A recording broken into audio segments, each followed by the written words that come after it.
வேற ஒன்றும் இல்லை, காலையிலேயே அண்ணனை கொண்டு வந்துட்டாங்க. பாடி எல்லாம் முதல்வர், தமிழக முதல்வர்லாம் வந்து மாலையெல்லாம் போட்டு மரியாதை செலுத்தாங்க. சத்யராஜன், நிறைய கலைஞர்கள், பார்த்திபன் சார் எல்லாமே வந்து மாலையெல்லாம் அனுபவிச்சுட்டு தான் இருந்தாங்க. அப்புறம் என்னன்னா, மகள் கனடாலேருந்து வர்றதுக்கு டைம் ஆகும். 2 days அது ஆகும், அதுக்கு மேலே ஆகும் அவங்க வர்றதுக்கு. அதனால என்ன பண்ணோம், அண்ணன் உடம்புல அந்த எம்பாம் பண்ணி, ராமச்சந்திராவில் எம்பாம் பண்ணி பாடியை ஒரு 3-4 ஹவர்ஸில் கொண்டு வீட்டுக்கு வந்துடுவாங்க. இப்போ தான் எடுத்துகிட்டு போனாங்க. ஒரு 5 மணி 6 மணிக்கெல்லாம் பாடியை கொண்டு வந்துடுவாங்க. கொண்டு வந்த பிறகு சகல மரியாதையும் பண்ணி, நம்ம இந்த கஸ்டம்ஸ் எல்லாம் இருக்குது, அதெல்லாம் செஞ்சு இங்கே தான் இருக்கும் 3 நாளைக்கு. சனி தான் பாரியல். அது வரைக்கும் 3 நாள் யார் யார் நண்பர்களோ அவருக்கு தெரிஞ்சவங்க எல்லாம் வந்து மரியாதை பண்ணலாம், மாலை போட்டு செல்லலாம். ஆனால் வீட்டில் தான் பாடி இருக்கும். இன்னும் ஒரு 3 ஹவர்ஸில் வந்துடும். சாயந்தரம் ஒரு 5 மணிக்கெல்லாம் பாடி வந்துடும். அதை ஃப்ரீசரில் வச்சு எல்லாருக்கும் பார்வைக்கும் வச்சுருவாங்க. எல்லோரும் வந்து மரியாதை செலுத்திட்டு போகலாம். அதனால் ஞாயிற்றுக்கிழமை தான் வரும்போது இப்போயே வந்துடும், இன்னைக்கே வந்துடும். எம்பாம் பண்ணி கொண்டு வந்துடுவாங்க பாடியை. வெள்ளி, சனி, ஞாயிறு ஈவினிங் தான் பாடி எடுப்போம். ஆனால் அது வரைக்கும் பாடி இங்கே தான் இருக்கும்.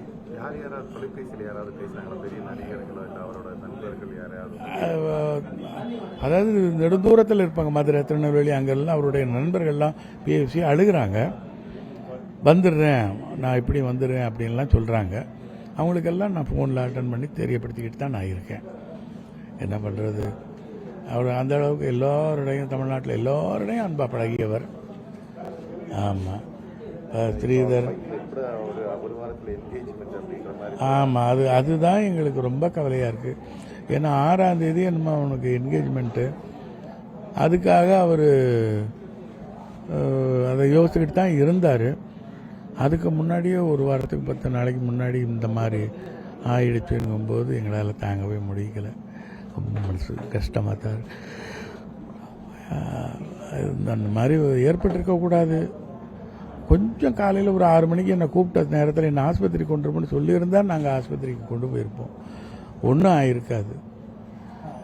அது அந்த டாக்டர் ஒருத்தர் வந்து சித்தா டாக்டர்னு சொல்லிட்டு அவர் கதை பேசிக்கிட்டே 2 மணி நேரம் எடுத்துடிச்சிட்டார். 6 மணிக்கு 6:30க்கு வந்து ஒரு 7:30 8 வரைக்கும் பேசிக்கிட்டு இருந்து அதுக்கு பிறகு ஆம்புலன்ஸுக்கு ஃபோன் பண்ணி மேயாட்டு கொண்டு போய் அந்த லேட் பண்ணது தான் பெரிய தவறாகி போச்சு. அது அவர் ரொம்ப விஷயதாரிங்கிறதுனால நாங்களும் அவளை துரிதப்படுத்த இருந்துட்டோம். அது எங்களோட கவலினம், அவரோட அலட்சிய போக்கு ஆயிடுச்சு. அது இவ்வளோ பெரிய லாஸ் ஆகிடுச்சு எங்கள் குடும்பத்துக்கு. என்ன பண்ணுறது, இனிமேல் அந்த மாதிரி எந்த வித ஒரு அக்கரன்ஸும் நடக்காமல் பார்த்துக்கணும்.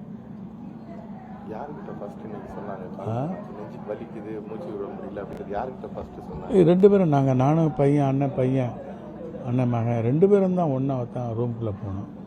போகும்போது நெஞ்சு வலிக்குதுன்னு சொல்ல, நைட்டு பூரா தூக்கம் இல்லைடா, பீசிங் ட்ரபிள் இருக்குது, மூச்சு விட முடியல அப்படின்னாரு.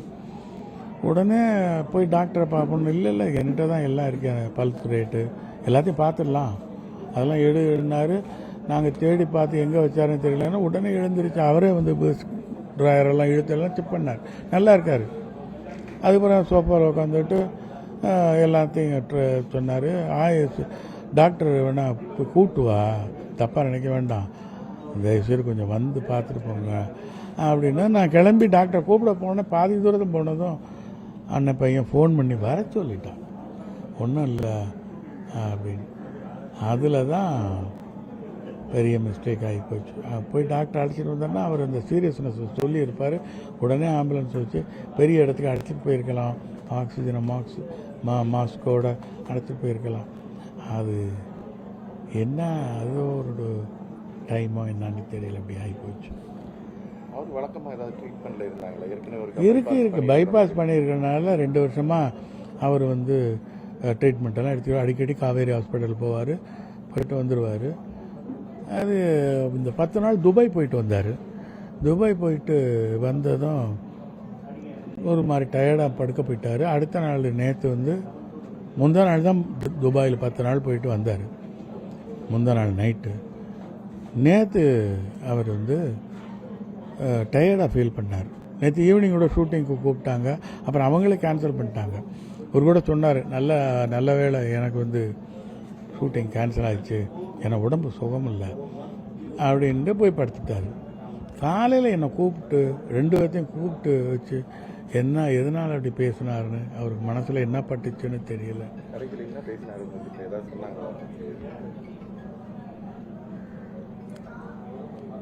கோவப்படாதீங்கன்னாரு. ஏன்டா கோவப்பட்டுக்கிட்டு இருக்கீங்க ஒருத்தர் இந்த பயத்தில்? கோவப்படாதீங்கடா அப்படின்னாரு. அதனால் அது ஒன்று தான், இன்னும் பெரிய அட்வைஸ் எல்லாம் பண்ணலை. பார்த்துக்கிட்டார், பக்கத்தில் 2 பேரும் இருந்ததை பார்த்துக்கிட்டார், அவ்வளோதான். அப்படி எதுவும் சொல்லலை. நான் கடைசி தம்பி தானே, எனக்கு மூத்த அண்ணன்லாம் ஒருத்தர் இறந்து போயிட்டார். அது இன்னொரு அண்ணன் மஸ்கட்டில் இருக்கார். அதெல்லாம் மூத்தவங்கெல்லாம் இருக்காங்க, சிஸ்டர்லாம் இருக்குது. அதெல்லாம் பார்த்துக்குவாங்க. என்ன தம்பிக்கு ஒரு ப்ரொஃபஷன் வைஸ் ஒரு ரெகுலர் இன்கம் வர்ற மாதிரி இல்லை, அதுதான் அவருக்கு கொஞ்சம் கவலை.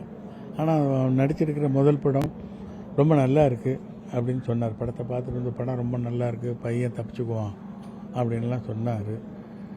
அந்த ஒரு சந்தோஷம் அவருக்கு இருந்தது ஒரு 15 நாளாக. அதை என்னால் உணர முடிஞ்சது. என்கிட்டே சொன்னார், என்கிட்டலாம் அதெல்லாம் சொல்ல மாட்டார். சொன்னார், படம் பார்த்தேன்டா, நல்லா நடிச்சிருக்கான் பையன், ஆளும் நல்லா இருக்கான், படமும் நல்லா இருக்குது, படம் ரிலீஸ் ஆனால் எப்படி உனக்கு படங்கள் வரும் அப்படியெல்லாம் சொன்னார். எனக்கு ஆச்சரியமாக இருந்தது. சொல்லிட்டு ரொம்ப சந்தோஷமாக இருந்தார். கடைசியில் இந்த மாதிரி காலையில் இப்படி ஆகி போனது ரொம்ப எல்லாருக்கும் கவலையாக போயிடுச்சு. அது நல்ல பழக்கம் தானே ஐயா. உணவு பழக்கம்ங்கிறது இல்லை, எந்த நல்ல பழக்கத்தையும் அவர் சொல்லிக் கொடுப்பார். என்ன சிறு வயசில் சிலர்கிட்ட பேசும்போது அவர் பெரிய மனுஷன், நீ பாட்டுக்கு அவர்கிட்ட சாதாரணமாக பேசுகிற, அப்படி பேசக்கூடாது, அதெல்லாம் கண்டிப்பார்.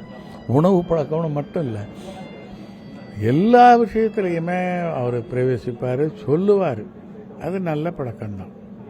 அது இவருக்கும் உணவு பழக்கத்தில் நான் கடந்த ஒரு 40 வருஷமாகவே வெஜிடேரியன் தான்.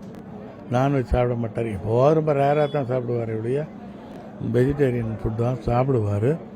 அது என்னன்னு தெரியல, இப்படி எல்லாரும் உடனே இறந்து போயிட்டாருன்னு தகவல் அறிஞ்ச உடனே ரஜினிகாந்த் வந்து ட்விட் போட்டாங்க. சத்யராஜ் நேரடியாக வந்து பார்த்துட்டு போயிருக்காங்க. அவருக்கு ரொம்ப நெருக்கமாக அவர்கிட்ட பேசுறது பழகுறவங்க யாரு? ஒரு நெருக்கமாக பழகுறது ரஜினி சாரே ஃபோனில் எல்லாம் பேசியிருக்காரு. கமல் சாரும் ரொம்ப அன்பாக இருந்தார் இவர் மேலே. இவர் ரியல் எஸ்டேட் ஆரம்பிக்கும்போது கமல் சார் மீட்டிங்கு வாங்க, இனாகுரல் ஃபங்க்ஷனுக்கு வாங்கன்னு சொன்னது உடனே வர்றேன் அப்படின்னு உற்சாகமாக வந்து உத்தரவாதம் கொடுத்தார். ராஜேஷன் நம்புங்க, அவர் உங்கள் காசை எடுக்க மாட்டார், நான் அதுக்கு உத்தரவாதம் தர்றேன்னு சொன்னார். இந்த மாதிரி ஒரு பெரிய மனிதர், ஒரு பெரிய நடிகர் யாருக்கு சொல்லுவாங்க, உத்தரவாதம் கொடுப்பாங்க. அந்த அளவுக்கு அண்ணன் மேலே ஒரு பிரியம் வச்சுருந்தார் கமல் சார். அதே மாதிரி ரஜினி சாரும் ரொம்ப அன்பாக இருப்பார். அண்ணன் பையனுக்கெல்லாம் ரொம்ப அட்வைஸ் பண்ணார். கவுண்டமணி சார்லேருந்து பாக்கியராஜிலேருந்து எல்லாம் நெருக்கமாக தான் இருந்தாங்க. பாக்கியராஜ் சார், கவுண்டமணி எல்லாம் ரொம்ப பிரியமாக இருப்பார். ஆர் சுந்தரராஜன், அந்த அவரோட செட்டு ஆளுங்க எல்லாமே ரொம்ப பிரியமாக இருந்தாங்க. அவர் ஒர்ஷிப் பண்ணுற சிவாஜி சார், அவர் மேலே அண்ணன் மேலே ரொம்ப பிரியமாக இருந்தார்.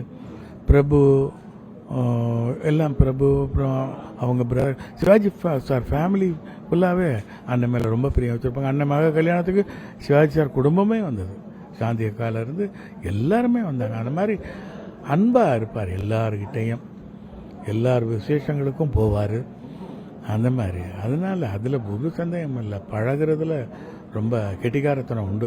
நல்லா எல்லாருக்கிட்டையும் அன்பாக பழகுவார். கலைஞர், எம்ஜிஆர், சிவாஜி, இவங்க 3 பேர்கிட்டையும், ஜெயலலிதா அம்மா, இவங்க அத்தனை பேர்கிட்டையும் அன்பை பெற்றவர். அப்படி யாருமே இல்லை. ஒரு தலைவர்னா கலைஞர்னா கலைஞர் ஜெயலலிதா பக்கம் போக மாட்டாங்க. ஆனால் இவர் ஜெயலலிதா அம்மா கிட்டேயும் போய் இருப்பார், கலைஞர் போவார். அந்த மாதிரி எம்ஜிஆர் கிட்ட பழகிக்கிட்டு இருக்கும்போதும் கலைஞர் வீட்டுக்கு போவார், கலைஞர் ஐயாட்ட பேசுவார், பழகுவார், அன்பாக இருப்பார். அந்த வித்தியாசம் காட்ட மாட்டார். எல்லார் மேலேயும் அன்பாக இருப்பார், எல்லார் தலைவர்கள் மேலேயும் அன்பாக இருந்தவர்.